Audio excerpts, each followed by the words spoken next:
हरेर नाम हरेर नाम एव केवलम कलौ नास्तेव नास्तेव नास्तेव गतिर अन्यथा। 3 बारी कहा। हरेर नाम, हरि का नाम, हरेर नाम, हरि का नाम, हरेर नाम केवलम, केवल कह रहे हैं भगवान, सिर्फ हरि का नाम यानी मेरा नाम।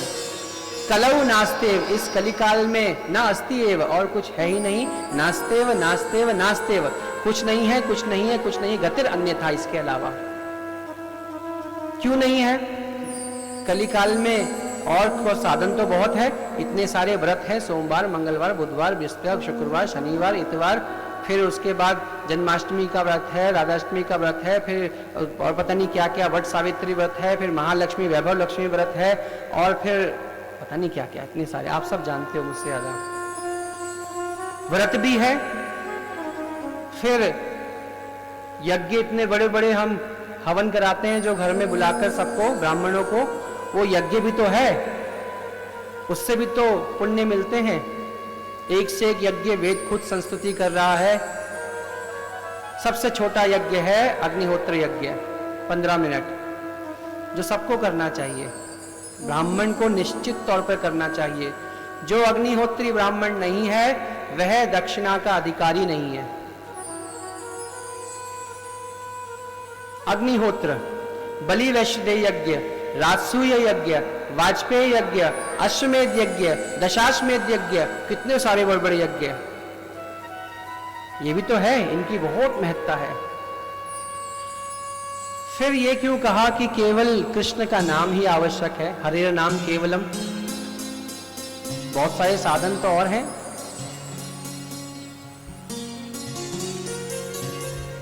उसका उत्तर यह है, उसका उत्तर देने से पहले आपसे ही प्रश्न कर ले, एक आपको उत्तर मिल जाएगा। अभी कौन सा मौसम है? गर्मी का, बहुत गर्मी है ना। गर्मी में कोई व्यक्ति जाए कश्मीर जैसे ठंडे इलाकों में,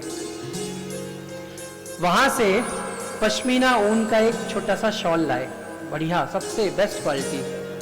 पश्मीना कितना अच्छा होता है, इतना फोल्ड होके जेब में आ जाएगा, 2.5 मीटर की चादर, और गर्म बहुत होती है, महंगा भी है, महंगा भी है, उसका गुण भी अच्छा है, और संजोने में भी क्वालिटी जितनी कीमत है सब ठीक है। वो कीमती वस्तु, उसकी महत्ता है, और इस गर्मी में मौसम में भरी धूप में लाकर आपको दे कि ये बहुत कीमती है, इसे ओढ़ लो, तुम्हें अच्छा लगेगा, आप ओढ़ लोगे? क्यों नहीं ओढ़ोगे? क्योंकि उसको पहनकर आपके शरीर को कष्ट होगा, लाभ नहीं होगा। इसका मतलब ये नहीं कि वो चीज खराब है, वस्तु तो अच्छी है, लेकिन ये समय नहीं है उस वस्तु को पहनने का। वो अच्छी वस्तु होने के बावजूद भी इस समय हमें फल नहीं देगी। कब देगी? सर्दियों में। ऐसे ही सर्दियों में कोई जाए चेन्नई, फाइनेस्ट मद्रास कॉटन लेके आए, 5,000 रुपए की कमीज लेकर आए आपको, और बोले सर्दियों में, ठिठुरने वाली सर्दियों में, ये लाया हूं इसे पहन लो, तो भी सुख नहीं देगी। चीज अच्छी है लेकिन समय ठीक नहीं है। यानी कि वस्तु कैसी भी हो, अच्छी बुरी, इसका विचार नहीं है, विचार है कि किस समय उसको हम इस्तेमाल कर रहे हैं, समय कौन सा है। यज्ञ इत्यादि श्रेष्ठ कर्म है, लेकिन वो कलिकाल के लिए है ही नहीं, बिल्कुल ही नहीं है। सर्दी की वस्तु गर्मी में नहीं, गर्मी की सर्दी में नहीं, उस सर्दी की बरसात में नहीं। ऐसे ही अनेक कालों के लिए अलग अलग विधियां, अलग अलग नियम है भगवान के द्वारा प्रतिष्ठापित। वही नियम उसी समय पे करके ही भगवत प्राप्ति होगी। सतयुगे ध्याने, त्रेतायाम यजने, द्वापरे परिचर्यायाम, कलौ हरेर कीर्तनात्, ये कहा गया। सतयुग में भगवत प्राप्ति ध्याने, ध्यान योग, मेडिटेशन से। प्रश्निसुत्पा ने 10-10 हजार वर्ष तप किया, द्रोणधरा ने 10-10 हजार दिव्य वर्ष तप किया, भगवान उनके घर बेटे बन के आ गए। एक कौशल्या दशरथ बने, एक वसुदेव और देवकी, क्योंकि ध्यान के माध्यम से समय ज्यादा था। आयु 1 लाख वर्ष, तो ध्यान करते रहो, 10,000, 20,000, 30,000, 40,000। अरे ध्यान कोई आसानी से लगता है ना। यम, नियम, आसन, प्राणायाम, प्रत्याहार, धारणा, ध्यान, समाधि, आसन जीतना चाहिए। 8 घंटे आसन पे बैठो बिना हिले, 1 घंटे नहीं बैठा जाता बिना हिले, आसन ही नहीं जीता। अभी तो आधा घंटे नहीं बैठ सकते, और कलयुग में तो लोग नीचे बैठ ही नहीं सकते, ये भी मुश्किल है। आसन नहीं जीता। प्राणायाम, सांस पे हमारा नियंत्रण नहीं है। प्रत्याहार, भोजन पे नियंत्रण नहीं है। प्रत्याहार का मतलब जितने शरीर हमारा रह जाए उतना ही भोजन करना चाहिए। जीवन के लिए भोजन, भोजन के लिए जीवन नहीं होता। फिर धारणा, भगवान की धारणा हो कि हाँ भगवान मेरे हैं, मैं भगवान का, पक्का ये नियम हो जाए, ये धारणा कहलाता है। भगवान मेरे हैं, मैं भगवान का हूं, लेकिन मुझे अपना घर भी तो देखना है, ये बात आती है तो धारणा नहीं हुई। फिर ध्यान आ गया। ध्यान अवस्थितर्गतेन मनसा पश्यन्ति यम योगिनो, कहा गया ध्यान की अवस्था में स्थित होकर योगी भगवान का दर्शन कर रहे हैं। ध्रुव महाराज ने किया था, आप कथा में श्रवण करेंगे। ऐसा हम ध्यान की अवस्था को प्राप्त कर ही नहीं पा रहे। मन बड़ा चंचल है। थोड़ी देर हमने आंखें बंद की, ध्यान करने की चेष्टा की, स्टॉक मार्केट याद आ गया, घर का चूल्हा याद आ गया, पड़ोसी याद आ गया, कुछ कुछ याद आ गया। मन हटा रहे, नहीं नहीं नहीं, लेकिन बस क्या करे, मन तो वश में है ही नहीं। भगवान श्री कृष्ण ये मान चुके हैं। अर्जुन ने कहा चंचला ही मना कृष्ण प्रमार्थिम बलम अद्रणम, ये हे केशव, हे गोविंद, मेरा ये मन जो है ये बड़ा दृढ़ है, चंचल है और बहुत मुश्किल से काबू होता है। भगवान ने भी हाँ कह दिया। असंशय महाबाहो मनो दुर्निग्रह चलम। हाँ हाँ अर्जुन, ठीक बात है। मन जो है ये दुर्निग्रह, निग्रह मतलब काबू में करना, दुर मतलब मुश्किल से काबू में होने वाला है। बहुत, भगवान जिसको मुश्किल कहे तो उसकी सीमा नहीं होगी मुश्किल की, जिसे भगवान ने मुश्किल कह दिया। असंशय महाबाहो मना दुर्निग्रह चलम, चंचल है। लेकिन कह रहे हैं अभ्यासेन ही तू कौन्तेय वैराग्येन च गृह्यते, अभ्यास से हो जाएगा, वैराग से हो जाएगा। तो ध्यान हमारा हो ही नहीं पाएगा, मन चंचल है। उसके बाद समाधि लगती है, धारणा, ध्यान, समाधि। तो कलयुग में समाधि हो ही नहीं सकती, तो भगवत प्राप्ति कैसे है संभव? समाधि लगेगी नहीं, भगवत प्राप्ति होगी नहीं।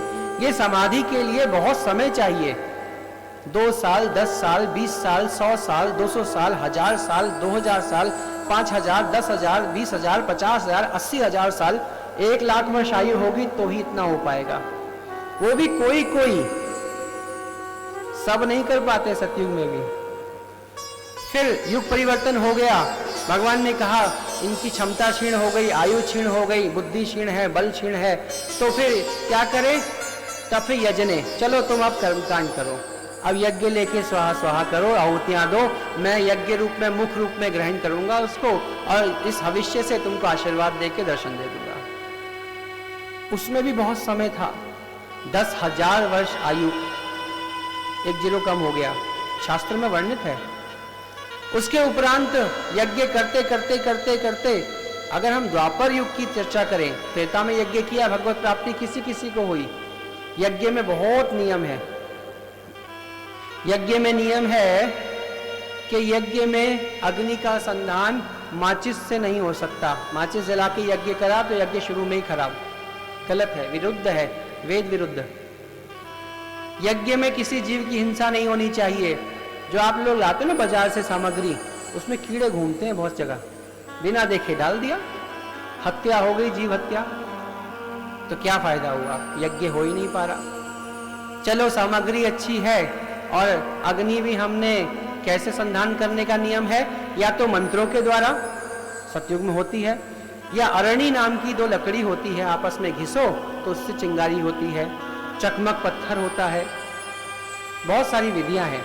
प्राकृत आकाश से संधान करो, वो संभव नहीं है। उसके उपरांत हर जगह यज्ञ संभव नहीं, यज्ञशाला का चयन होता है। अलग अलग प्रकार के यज्ञों के लिए अलग अलग प्रकार के कुंडों का निर्माण है। कोई वृत्ताकार है, कोई त्रिभुज है, कोई चतुर्भुज है, कोई समचौरस है, उसका परिमाप है, कोई 1 हाथ 4 उंगल है, कोई इसका गहरा वो कुछ विचार नहीं करते। उसके उपरांत स्थान की महत्ता, उसका परीक्षण होता है, भूमि परीक्षण। पानी डाल के 6 कदम चल के आओ, अगर पानी ऐसा का ऐसा ही है, उत्तम भूमि है यज्ञ के लिए।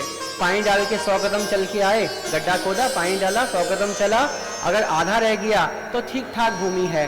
पानी डाल के अगर 100 कदम चल के आए, वापस पानी सूख गया, कभी मत करो। शहर में ऐसा परीक्षण का स्थान ही नहीं है। 11वीं मंजिल, 12वीं, 17, 18, 20, 25 मंजिल पे कहां खोदेगा? कोई नियम पालन हो ही नहीं रहा। बिना नियम के कोई भी क्रिया केवल मजाक और नौटंकी ही है बस। भोजन करने का नियम है, ये एक छिद्र है, मुख जिसे कहते हैं। सीधे बैठो, आप लोग तो डाइनिंग टेबल बैठते हो, डाइनिंग टेबल बैठो चलो, और ऐसे चम्मच या हाथ से निकालो भोजन को और मुख खोलो, आ करो, गटक लो। ये भोजन की विधि है, यानी कि उठाना, आ करना, गटकना विधि, जिसे क्रिया कहते हैं, विधि। कोई व्यक्ति कहे कि जरूरी है ऐसी विधि करना, पेट में ही तो डालना है, एक छेद ये दिया, एक छेद ये है, मैं तो ऐसे भोजन डरूंगा, हो जाएगा भोजन? नहीं होगा। विधि के बिना जरूरी ही नहीं कि कार्य सिद्ध हो जाए, उसका करना हो, इसलिए विधि निषेध कहा गया। ऐसे ही यदि वेदों ने कहा कि यज्ञ के लिए बहुत सारी विधियां हैं, हम उसे पालन नहीं कर रहे, तो फिर वो तो वैसा ही हुआ मानो चम्मच से लेकर कान में खाना डालने के बराबर। यज्ञकर्ता का धन शुद्ध होना चाहिए, वर्णाश्रम का पालन करने वाला होना चाहिए, और जो याज्ञिक है वो मंत्रों का ज्ञाता हो। वेद में स्वर होते हैं, उदात के, अनुदात के, त्वरित के स्वर, वो सस्वर पाठ करे। अभी तो कैंची चलती है, बस कुछ नहीं आता, तो वो भी नहीं हो रहा।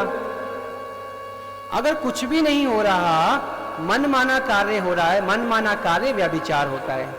व्यभिचार फलदायी नहीं है। कोई बोले मेरी मर्जी, मैं तो हाथ के बल चलूंगा, लेट लेट के चलूंगा, वो व्यभिचार कर रहा है। चलने के लिए तो पैर दे रखे हैं। तो जो त्रेता में संभव है वो द्वापर में फिर भगवान ने बदल दिया, क्योंकि द्वापर में भगवान ने कहा अभी और छीन हो जाएगी बुद्धि बल विवेक, तो कहा कि चलो मेरी पूजा अर्चना ही कर लो। श्री ठाकुर जी की अग्र पूजा युधिष्ठिर महाराज के द्वारा कराई गई थी जब वो युद्ध जीत गए थे। भगवान की पूजा का विधान द्वापर में बहुत नाना प्रकार से भगवान की पूजा होती थी, बड़ी बड़ी विशाल पूजाएं। युग परिवर्तन और हो गया, कलिकाल आ गया। त्रेता में कितनी आयु थी? 10,000। द्वापर में हो गई 1,000। कलयुग में हो गई 100। कलयुग का चरण बीतेगा तो उम्र रह जाएगी 10 वर्ष। आखिरी चरण में 4 चरण है कलयुग के। 4,26,000 वर्ष का कलयुग है। 5,500 से कुछ वर्ष ज्यादा ही बीते हैं, बस प्रथम चरण है। तो अल्पायु मनुष्य, अल्प बुद्धि मनुष्य, अविवेकी मनुष्य, उदरम भोजी मनुष्य, केवल पेट कैसे भरें, बस ये चिंता है सबको। तो ऐसे में अर्चन के लिए समय किसे है? सिर्फ पाजा करते हैं, जो मैंने शुरू में कहा। सवेरे उठे, मॉर्निंग वॉक के लिए गए, चलते चलते दर्शन हो गए देवालय के, वहाँ हाथ जोड़ा, थोड़ा वहीं से पानी लेके चढ़ा दिया, हो गई पूजा। पसीने की दुर्गंध आ रही है, भगवान को सुंघा रहे हैं। ये नहीं है पूजा का। पूजा के लिए समय चाहिए, देह शुद्धि चाहिए, मन शुद्धि चाहिए, जिसे भूत शुद्धि कहते हैं। वो सब करना पड़ता है, वो नहीं हुआ तो पूजा भी नहीं हुई। अर्चन के लिए समय चाहिए, भगवान का श्रृंगार। यहाँ अर्चन होता है, 2-3 घंटे लग गए। भगवान को सुंदर से पकड़ो, अच्छे प्रेम से पकड़ो भगवान का विग्रह, मूर्ति जो आप बोलते हो, उनको सुंदर से स्नान कराओ, फिर उनको इत्र लगाओ, फिर उनको भगवान को श्रृंगार तिलक इत्यादि दो, उसके बाद वस्त्र परो, भगवान को कधराओ सिंहासन पे, फिर चंदन मिश्रित तुलसी भगवान को दो, उसके बाद भगवान की आरती, पंचरात्रिक आरती इत्यादि होती है, भगवान के लिए कीर्तन सुंदर हो, भोग लगाओ। इतना समय के लिए 2-3 घंटे चाहिए। कलयुग में संभव नहीं है। संभव होते हुए भी संभव नहीं है। क्यों? क्योंकि कलयुग का जीव इच्छा विहीन है, उसको इच्छा ही नहीं है करने की। इच्छा केवल है कि मैं करोड़ों गुना वो बन जाऊं, धनवान बन जाऊं, बलवान बन जाऊं, बस ऐश्वर्य ऐश्वर्य चाहिए। तो ऐसे समय के लिए भगवान तो कृपालु है ना, बिन कारण रघुनाथ कृपाला। उन्होंने कहा हरे नाम, केवल कृष्ण मेरा नाम जप लो और इस कलयुग में तुम मुक्त हो जाओगे। कलयुग केवल नाम आधारा, सुमिर सुमिर भव उतर ही पारा। लेकिन नाम जपने का मतलब ये नहीं काम ना छोड़ा, क्रोध ना छोड़ा, हरि भजन क्यों छोड़ दिया, हरि भजन छोड़ दो बस, नाम जप रहे हैं। जी हम तो जपते हैं, मन ही मन जपते हैं। मन में क्या, मन में तुम्हारे या तो राम रहेगा या काम रहेगा। कामनाओं से भरा हुआ मन है, राम कहाँ से रहेगा उसमें? कोई जगह खाली होगी तभी तो आएगा। ये आसन पे कोई पहले से बैठा हो, मैं कहाँ बैठूंगा? ये पंडाल पूरा भरा हो, ये हॉल, तो कोई कहाँ से बैठेगा? खाली चाहिए। मन में तो काम ही काम है, राम नहीं हो सकता।